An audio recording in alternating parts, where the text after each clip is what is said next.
Salut Karine. Salut. C'est Étienne. Et c'est Charles de musculationprise-de-masse.com. Puis vidéo VIP aujourd'hui, puisque tu es membre avec nous jusqu'aux dernières nouvelles. Et. C'est vrai, jusqu'aux dernières nouvelles. Puis aujourd'hui, on va répondre à ta question de musculation. Fait qu'on y va comme suit. Karine de Québec, 28 ans. Tu t'entraînes en musculation depuis 1 an et demi. Tu mesures 1m67, 59 kg, puis pourcentage de gras autour de 22. Tu es quand même pas mal en forme. Bonjour, je suis une femme et je suis une passionnée de musculation. OK. Excellent, nous autres aussi. Ben, on est passionnés de musculation, on n'est pas des femmes, par exemple. Non, ça marche pas. Ça marche pas. On recommence. Comme les gars, j'essaie de prendre du muscle avec le moins de graisse possible et j'essaie de trouver les meilleurs trucs pour y arriver.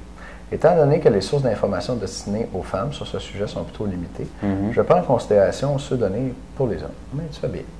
J'aimerais savoir si les conseils pour augmenter la testostérone naturellement peuvent être utiles pour les femmes qui veulent prendre du muscle. Quels pourraient être les effets négatifs? Selon vous, est-ce que les conseils en général donnés aux hommes en lien avec l'entraînement et la nutrition sont aussi bons pour les femmes? Okay, on va répondre à ces deux questions-là. On va continuer avec le reste. Je vais y aller pour la testo tout de suite. Écoute, pour la testo, je me suis fait poser cette question-là par certains consommateurs, certains, dans le fond, lecteurs qui ont acheté la diète testostérone, puis ils me disent, tu sais, je peux-tu mettre ma blonde là-dessus? Puis je vais te répondre bien honnêtement, je ne sais pas. C'est pas parce que c'est différent pour les femmes.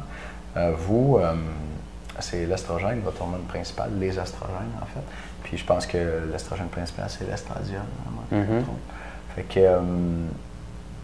si par exemple tu suis les recommandations pour faire baisser ton estrogène, mais là, tu sais, pas trop sûr. Fait que est-ce que ces conseils-là peuvent être utiles pour les femmes qui veulent prendre du muscle? Peut-être avec modération. Mais là encore, puis comme j'ai dit à la personne qui m'avait envoyé la question, j'aimerais bien parler à un endocrinologue ou un gynécologue pour en avoir le cœur net. Puis tu me dis quels pourraient être les effets négatifs. Bien, ça me surprendrait qu'il y en ait de cette magnitude-là, mais pense aux femmes culturistes. T'sais. Les femmes culturistes, ils se mettent à avoir les caractéristiques sexuelles secondaires des hommes, c'est-à-dire la voix qui s'approfondit, plus de pilosité, une shape d'homme plus, c'est-à-dire ils vont moins stocker des gros au niveau des seins et des hanches, plus stocker des gros au niveau du ventre, puis vont se mettre à avoir des épaules plus larges, des bras plus gros, un peu comme les hommes.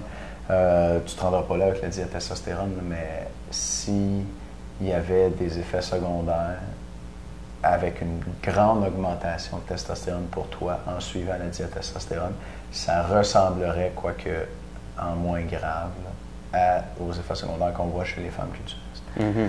Fait que ça serait ça. OK.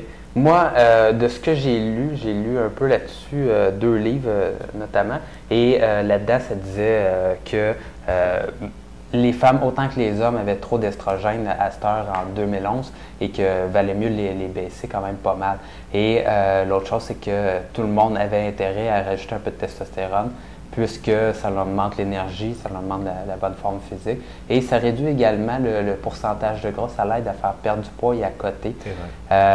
Donc, moi, je dirais que c'est un avantage même chez les femmes. Et la différence que je vois sur le terrain, là, souvent, j'utilise les mêmes programmes d'entraînement pour 2 femmes pareilles et je vais en avoir là, qui vont gagner pas beaucoup de masse musculaire et pas tant que ça de force. Et des fois, j'ai des cas là, assez important où Colin, ça marche beaucoup moins, puis il y a des femmes qui répondent vraiment bien au même stimulus, même nombre de fois par semaine, même entraînement, et ces filles-là développent de la masse musculaire. Donc, la seule caractéristique qui est vraiment différente, c'est au niveau de la testostérone. D'ailleurs, c'est ça qui fait vraiment la différence pour la prise de masse musculaire entre un homme et une femme, c'est la quantité de testostérone. Donc, je dirais que ces femmes-là ont plus de testostérone que d'autres. Donc, les femmes qui prennent facilement de la masse musculaire, ils ont plus de testostérone. Si toi, tu veux prendre plus de la masse musculaire, ben moi, je dirais que c'est bon pour toi d'augmenter ta testostérone, bref. Et puis, pour l'alimentation, les conseils généraux donnés aux hommes en lien avec l'entraînement et la nutrition sont-ils aussi bons pour les femmes, je crois? Excuse-moi, j'ai mal écouté. Les conseils généraux donnés en lien avec l'entraînement et la nutrition pour les hommes sont-ils aussi bons pour les femmes? Oui, c'est toujours aussi bon. Tu as besoin d'une bonne quantité de protéines autour de ton entraînement. Donc, au total, pour ta journée, avant et après l'entraînement, c'est aussi bon. Et la quantité de calories, bref, elle va être plus petite puisque tu es une femme. Mais bien sûr, lorsqu'on calcule la quantité de calories que tu dois manger, on prend en compte le fait que tu es une femme, ta grandeur, et ton poids et tout le kit. Donc, à ce moment-là, les recommandations sont plus petites. Oui, puis les conseils sur l'entraînement pour les femmes, c'est pas mal le même principe. Tu sais, une cellule musculaire, c'est une cellule musculaire, que ce soit une cellule musculaire d'homme ou de femme, ça va répondre au même stimulus. Par contre, moi, peut-être le seul bémol que je mettrais là-dessus, c'est d'une manière générale, les femmes, justement à cause de différences au niveau hormonal, je leur donne un petit peu moins de volume d'entraînement. Puis, dans le fond, je prends pour acquis qu'elles ont une capacité de récupération moins bonne. Puis là, je parle de la femme moyenne comparée à l'homme moyen. C'est sûr qu'il y a des femmes athlètes. Là. Je connais une femme super en forme qui s'entraîne peut-être plus fort que moi, tu sais, parce qu'elle est une athlète née, elle a été gymnaste au niveau national. Mais d'une manière générale, là, les femmes vont peut-être récupérer un petit peu moins bien. Donc, au lieu de faire des entraînements de 20 séries, ce qu'on recommande beaucoup sur le site, toi, dans tes entraînements de musculation, tu pourras peut-être viser du 16 à 18 séries. Puis là, c'est sûr, je te parle en moyenne. Si tu as tendance à bien récupérer, tu peux en mettre un petit peu plus. Si tu as tendance à moins bien récupérer, tu peux en mettre un petit peu moins. On continue? Oui, OK, c'est bon, mais je pensais qu'on avait atteint la finale. Non. Mais moi, si j'avais une finale à mettre là-dessus, tu te poses la question, j'aimerais ça qu'il y ait un site pour les femmes qui veulent prendre de la masse musculaire. La vérité là-dessus, là, crue, c'est que c'est le même type d'entraînement. C'est la même chose finalement, c'est les mêmes recommandations pour une femme ou un homme. C'est tout simplement de doser. Parce que finalement, tu es moins pesante et c'est aussi simple que ça au niveau de la nutrition, par exemple, mais sinon, c'est les mêmes principes qui s'appliquent. Ouais. Tu nous dis aussi, vous conseillez aux gars de manger environ 350 calories de plus que leurs besoins quotidiens et de viser une demi-livre par semaine, effectivement. Est-ce que le conseil serait le même pour moi ou si je risque de fabriquer plus de graisse que de muscle avec ce surplus calorique? Je m'entraîne en musculation 4 jours par semaine et je cours 2 fois par semaine environ 6 km. Tu y vas, je vais?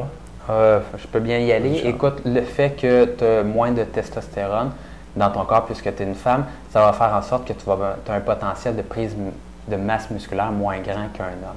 Donc maintenant, ta logique est quand même bonne. Nous, on recommande 0,5 à peu près livres par semaine. Tu pourrais réduire ça à peu près 0,25, je te dirais. Une demi-livre aux 2 semaines, dans le fond. Fait qu'une livre par mois à peu près. Ouais, en plein ça. Donc, ton surplus, il va être un peu moins grand par jour. Fait qu'au lieu de 350, peut-être, c'est 175 la moitié, mais 175, 200 par jour. Ouais. Et ça, c'est relatif un petit peu si tu viens juste de commencer à t'entraîner, tu nous dis un an et demi. OK. Mais tu vois, dans tes premiers mois, tu aurais pu, dans le fond, là, prendre probablement 0,5 par semaine. Et plus tu as de l'expérience, plus tu es rendu proche de ton potentiel maximum de prise de masse musculaire, moins tu peux avoir des gains rapides. Donc, tu vises un petit peu moins chaque semaine. Absolument. Si vous avez des trucs ou conseils pour les femmes, tant au niveau de l'entraînement que de l'alimentation, je serais très heureuse que vous me les donniez. Le truc, c'est qu'il n'y a pas de truc. C'est la même chose. Il n'y a pas vraiment de secret pour les femmes. Peut-être, moi, je peux te dire une ou deux erreurs communes que je vois les femmes faire. Ils ne mettent pas assez lourd. Les femmes, ils ont peur d'augmenter le poids sur la barre parce qu'ils ont peur de devenir trop musclés.